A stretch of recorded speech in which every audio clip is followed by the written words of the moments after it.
Esta emisora les da la bienvenida al programa Encuentros con la Filosofía, para conversar poniendo en duda nuestras certezas, con la participación abierta de profesores de la Universidad Politécnica Salesiana, de la Universidad Central del Ecuador, de la Universidad Andina Simón Bolívar. Encuentros con la Filosofía se difunde semanalmente por las emisoras universitarias Infinito Digital, Voz Andina Internacional y Radio Faxo. Abrimos nuestros micrófonos.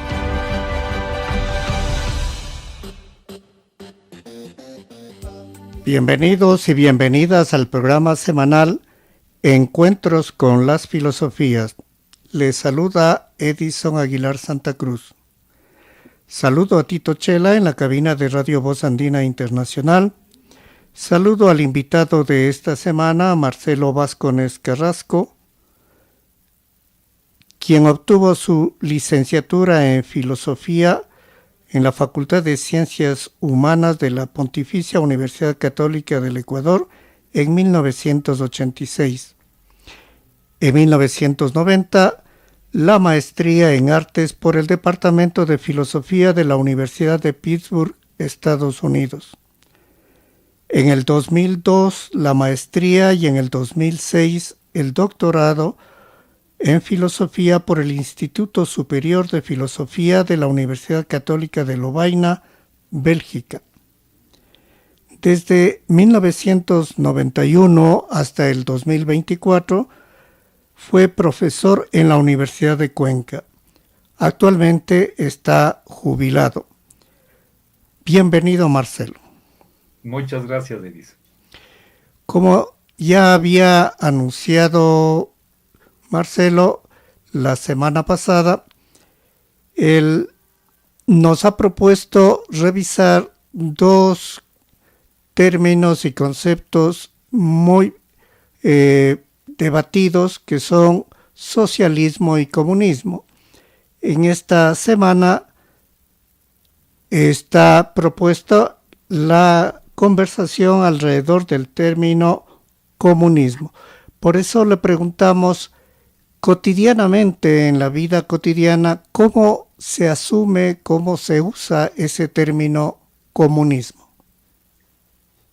Perfecto, creo que la suerte de este concepto como ideología es quizás peor que el de socialismo, puesto que hay una mala propaganda en contra de comunismo.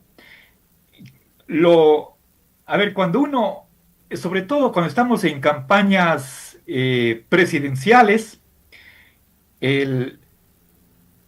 se dice que se le va a quitar la vaca al campesino, la casita a un particular, etcétera, etcétera. Entonces, realmente creo que asusta la palabra comunismo, sobre todo teniendo en cuenta que el bloque comunista desapareció. Si es que en realidad lo hubo en algún momento. Creo que si pensamos nosotros en la antigua Unión Soviética, lo que hubo ahí es un sistema socialista. El gobierno fue llevado a cabo por el Partido Comunista, pero en realidad eliminación de la propiedad privada no ha habido. Entonces, creo que por comunismo vulgarmente se entiende alguien que nos va a quitar todas las posesiones a la fuerza, ¿sí? De un modo dictatorial, totalitarista o si quieren fascista, y que anularía la libertad, que todos seríamos como esclavos. Entonces, me parece que podríamos asociar el comunismo como con algo demoníaco, algo bárbaro. Entonces, ese es por lo menos el imaginario social que uno tiene de lo que es el comunismo. Yo mismo me he autocensurado. Yo soy un simpatizante, creo firmemente en que el comunismo es una mejor organización de política de la sociedad, pero eso yo lo guardo para mis adentros, en mis actividades como docente. No he tratado jamás de adoctrinar, peor hacer proselitismo, y más bien he mantenido un cierto silencio, ¿sí? Como una especie de autocensura, porque el comunismo no es bien visto. Entonces, de entrada hay esa dificultad. Pensemos en que los partidos comunistas es- eran secretos, los simpatizantes o los militantes comunistas eran perseguidos, matados o encarcelados, exiliados, de modo que el, el comunismo es como el enemigo del poder o de los gobernantes, o quizás para ser más explícitos, es un enemigo del sistema capitalista, y por lo tanto está como, tiene detrás de sí una leyenda negra. Y creo que esa opinión adversa que es corriente del comunismo hace que sea un tabú el discutir la cuestión de la propiedad privada, la propiedad común. Bien, una vez revisado este uso cotidiano, digamos, la pregunta es, en cambio, ¿cómo la filosofía mira o ha mirado el concepto comunismo? Eh, Perfecto, muchas gracias, Edison. Creo que para empezar, nuevamente habría que tener muy presente que comunismo no es lo mismo que socialismo. Ahora nos vamos a concentrar netamente en lo que es comunismo, y creo que el- para empezar, indiquemos o señalemos cuál es el núcleo de esta concepción de cómo debería estar organizada la sociedad. El, Según el comunismo, el- la propiedad privada es injusta. Ya más adelante voy a indicar las razones por las cuales eh, es correcto censurar, abolir, suprimir la propiedad privada. Para ningún comunista la propiedad privada es un derecho humano.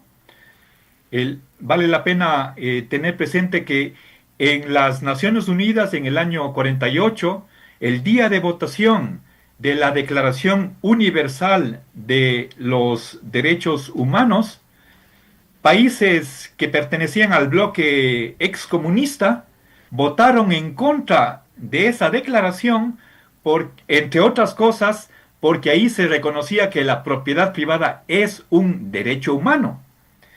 Entonces, una primera característica negativa del comunismo es el rechazo de la propiedad privada.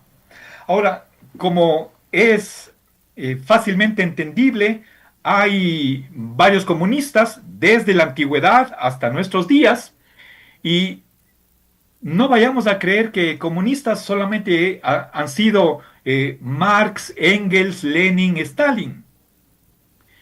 El, Obviamente, si ahora queremos hablar de comunismo, deberemos tener en nuestra mente cuál fue la propuesta de Marx, pero no es la única, ¿sí?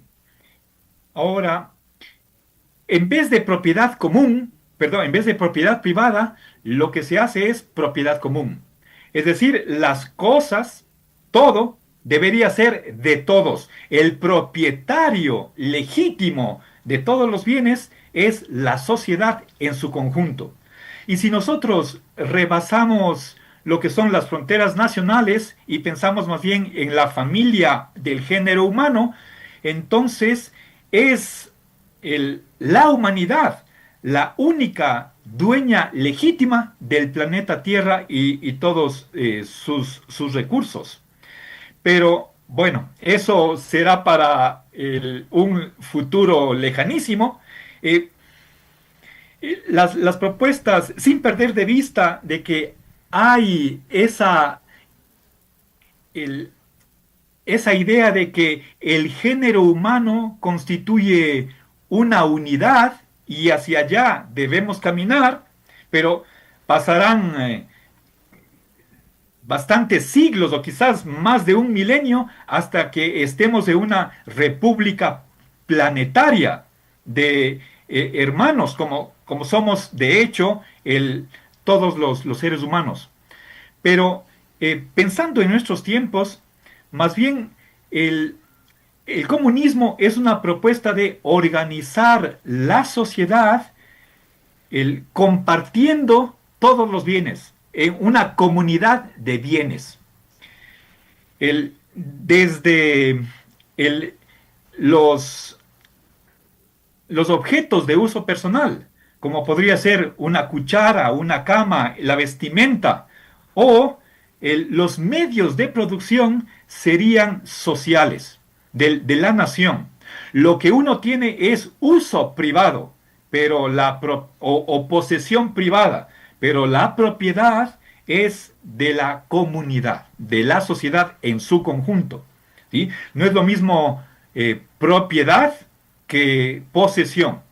Ahora, para que quede más claro, permítame explicitar qué se entiende por el supuesto derecho de propiedad. Tiene a su vez tres componentes. Es el derecho a usar, disfrutar o gozar y disponer de los bienes. ¿Sí?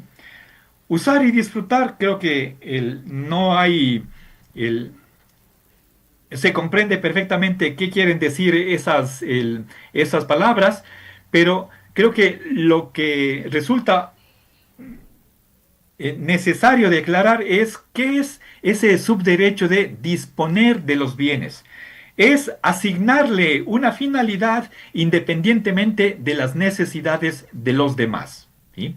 Así, por ejemplo, por más que haya carestía de vivienda, si una persona, el dueño de un piso o de un edificio quiere dejarlo inhabitado, entonces eso es su derecho de disposición. Y de igual manera, si es que el, alguien es dueño de un pedazo de tierra, depende de él. Es voluntad del propietario el cultivarlo o dejarlo baldío. Ese es el derecho o el subderecho de disposición. Incluso se puede hablar de abuso, no solamente uso, sino abuso, en el sentido de que el propietario tiene la potestad de destruir el bien, si así le place. ¿Sí? Nuevamente, desconociendo o ignorando las necesidades apremiantes que pueden tener los demás. Alguien podría dejar que se pudra una fruta en lugar de regalarla a un muerto de hambre. Pero históricamente quiero asimismo aclarar que toda sociedad, sin excepción, ha puesto límites al uso de la propiedad. Y sobre todo en el siglo XIX, unos socialistas, pensemos sobre todo en Léon Bourgeois, que es un solidarista francés, eh, él introdujo el concepto de función social de la propiedad, lo cual pone límites al propietario para que tenga el presente las necesidades colectivas. Esta idea de función social de la propiedad está en la Constitución ecuatoriana desde el año 1925, está en la del 2008, y creo que de alguna manera viene a suavizar o moderar aquel famoso conflicto de si se debe mantener o suprimir la propiedad privada. ¿Sí? Desde un punto de vista comunista, no debería haber propiedad privada. ¿Sí? Sería la sociedad, o si nosotros vamos al plano internacional, el género humano sería el propietario, el único propietario legítimo de los bienes de la tierra. ¿Sí? Desde un punto de vista cristiano, se ha creído que es Dios quien ha dado la tierra a la humanidad para disfrute de todos. ¿Sí? Una de las razones por las que los comunistas se oponen a la propiedad privada es la de que la propiedad es un invento, es algo producido, una concesión de la autoridad. Es decir, se ha dado en exclusividad a ciertas personas, a una minoría, este triple derecho de uso, disfrute y disposición, de los cuales están excluidos el resto de los habitantes, miembros de una sociedad. Es decir, la propiedad no ha sido la situación natural del ser humano. ¿Sí?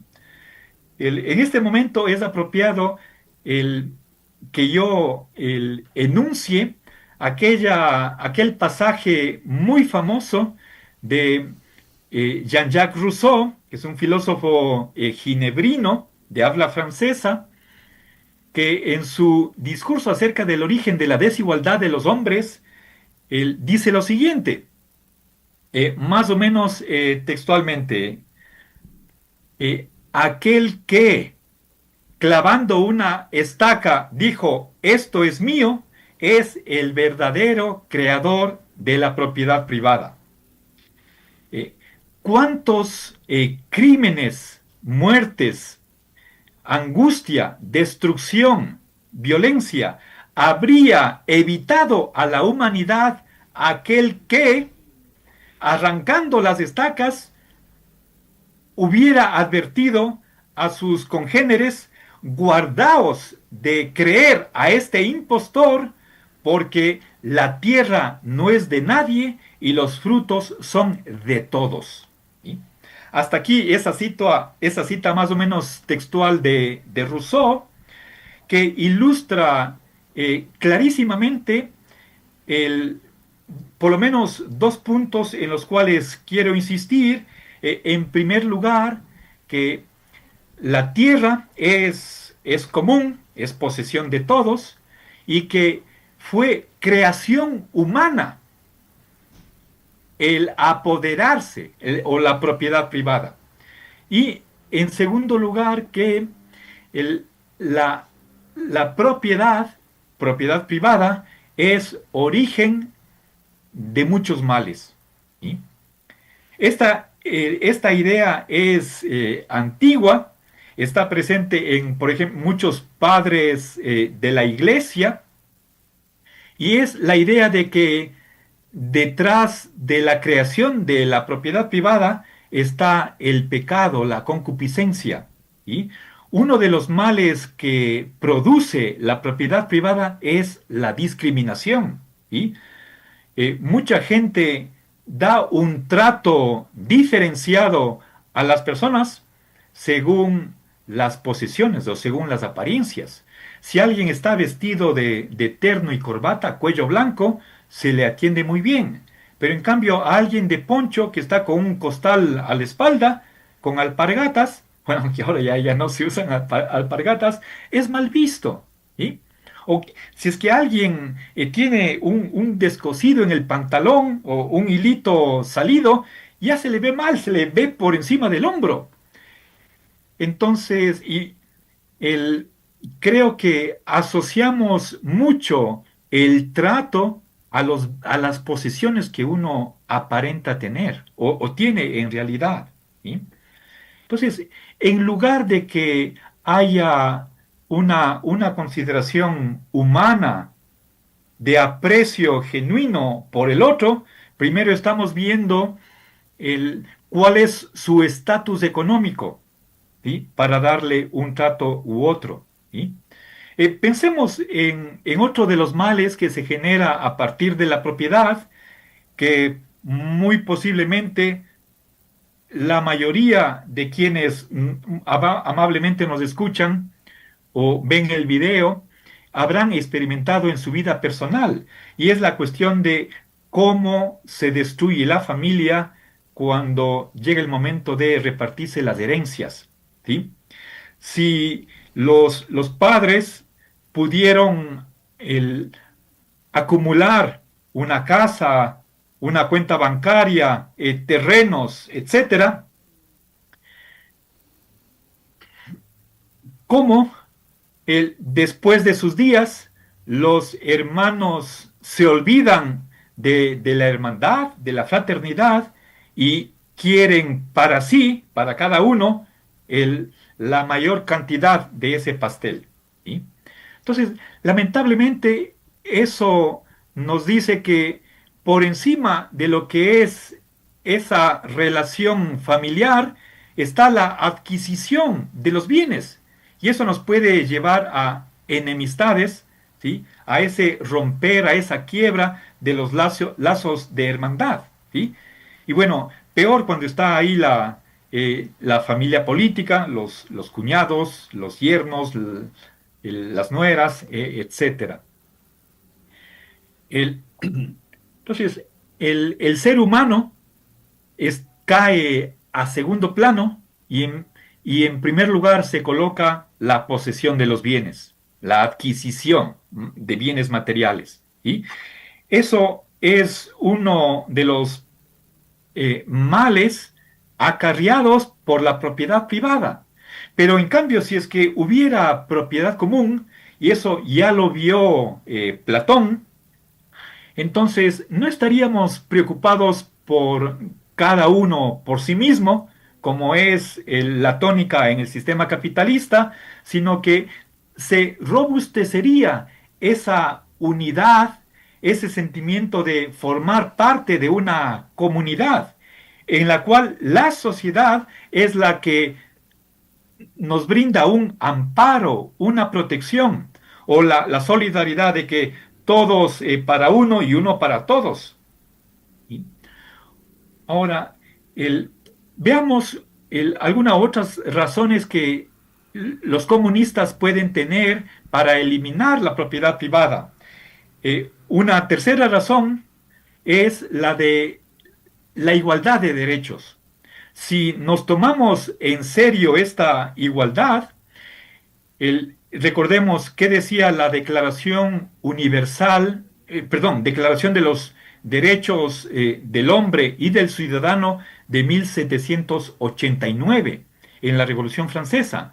Decían que el hombre nace y permanece durante toda su vida igual en derechos, lo cual quiere decir que por nacimiento nadie tiene más derechos que otro, y por lo tanto, igual al momento de nacer, nadie está gozando de modo exclusivo de usar, disfrutar y disponer de ciertos bienes de los cuales otro carece de ese derecho de usar, disfrutar y disponer.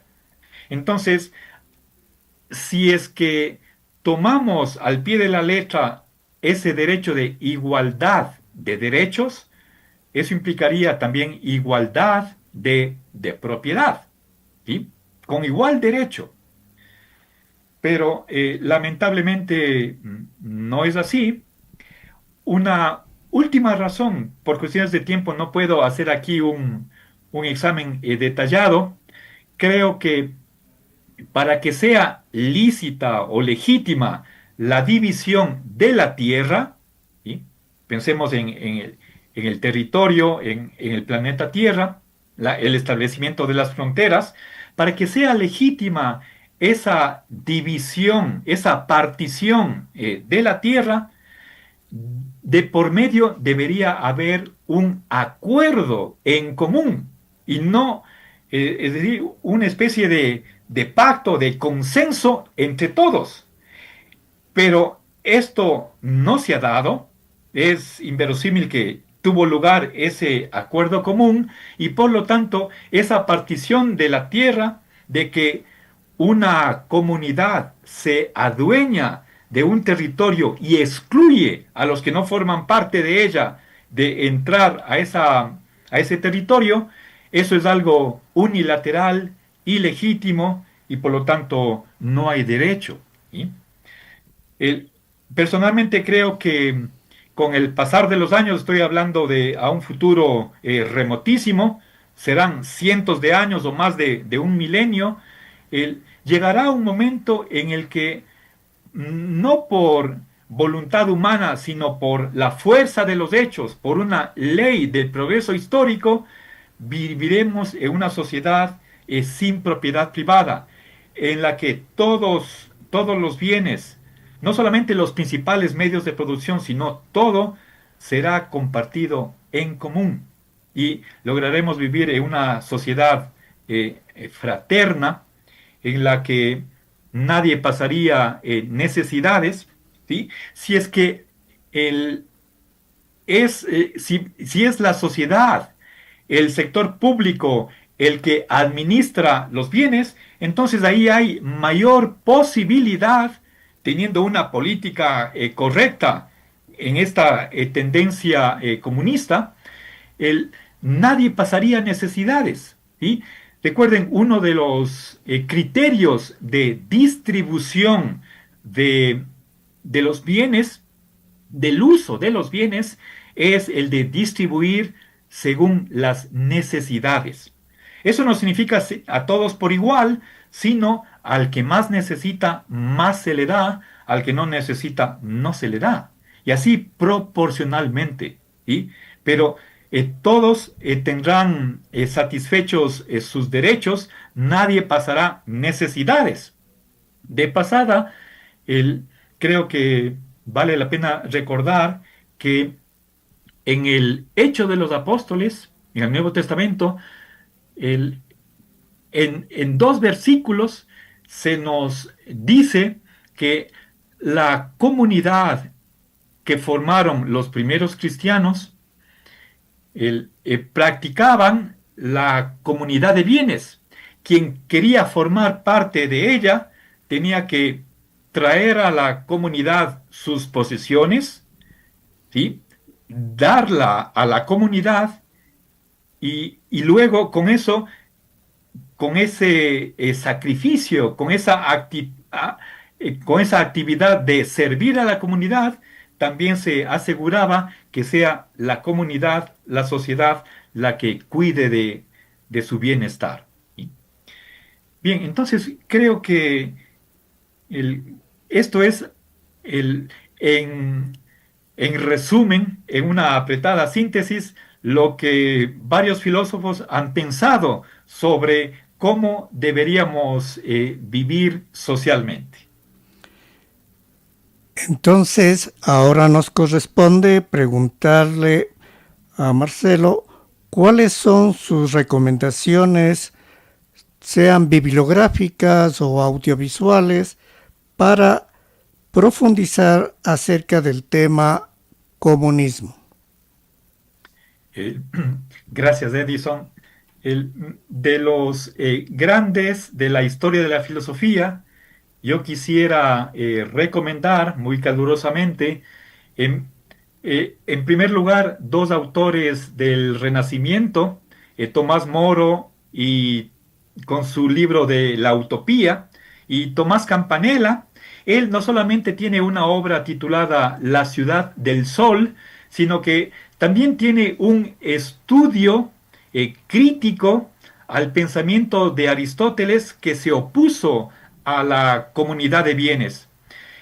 Yo voy a compartirle a Edison el enlace a este opúsculo de Tomás Campanella para que esté al alcance de cualquier persona que esté interesada.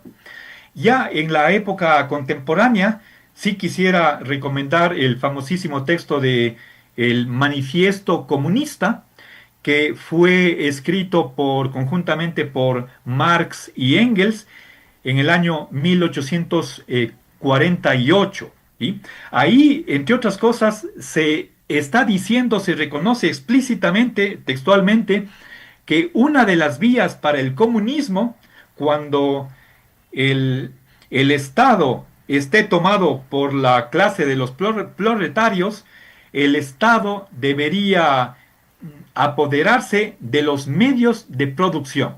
¿Sí? Por supuesto, ese es un proceso.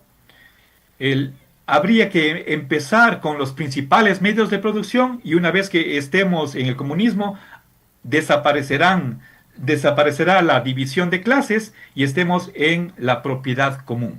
¿Sí? Finalmente, quisiera recomendar dos estudios introductorios que hace mi querido maestro Lorenzo Peña, tanto a ese opúsculo que mencioné de Tomás Campanella, así como al manifiesto comunista de Marx y Engels. Entonces son por lo menos estos tres autores que recomendaría muy calurosamente. Concluimos este encuentro semanal con las filosofías con nuestro agradecimiento a Tito Chela en la cabina de Radio Voz Andina Internacional, a Marcelo Vázquez Carrasco, nuestro invitado de esta semana, y a ustedes, radioescuchas. Recibimos sus comentarios y sugerencias al correo electrónico encuentrosconlafilosofía@gmail.com. Hasta el próximo encuentro con las filosofías. Agradecemos su sintonía a Encuentros con la filosofía. el programa que impulsa el filosofar como acción compartida desde las radios universitarias. Les invitamos a compartir las próximas emisiones de Encuentros con la filosofía por esta emisora.